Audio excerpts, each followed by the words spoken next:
Kit, with you being a black man, the only one on the panel, thank you so much for joining us. Do you think that the police are fearful of black boys or young black men? Well, I think it's evident. I mean, we see it because they're averaging about 2 unarmed black men deaths per week now, and it's been ramping up.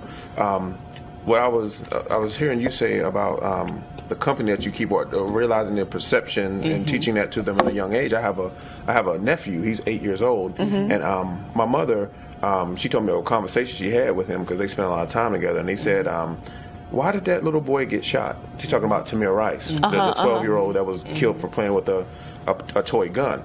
And he said, why did that boy get killed, Grandma? And she was like, well, because the police thought he had a gun.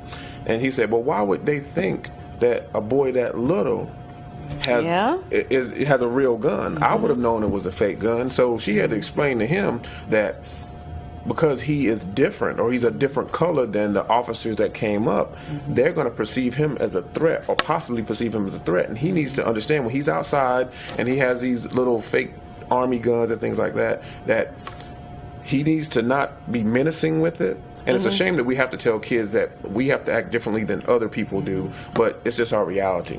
So with Tamir, he was shot, I think, 2 seconds after he made police contact.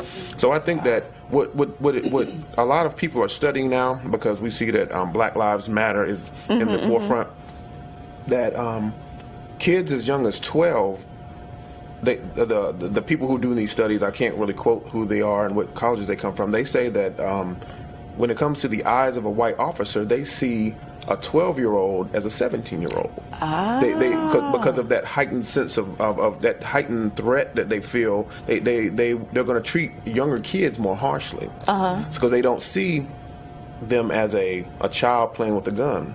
They automatically assume that they're a threat to society. And in a Tamir Rice situation, somebody called the police to say that they saw a kid out there playing with a gun.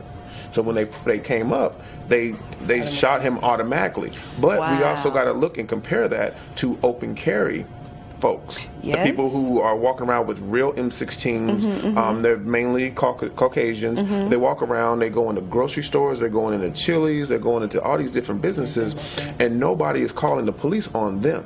So what is that? So is it that the white man with the gun is exercising his Second Amendment rights, but the black man with the gun is a threat to society?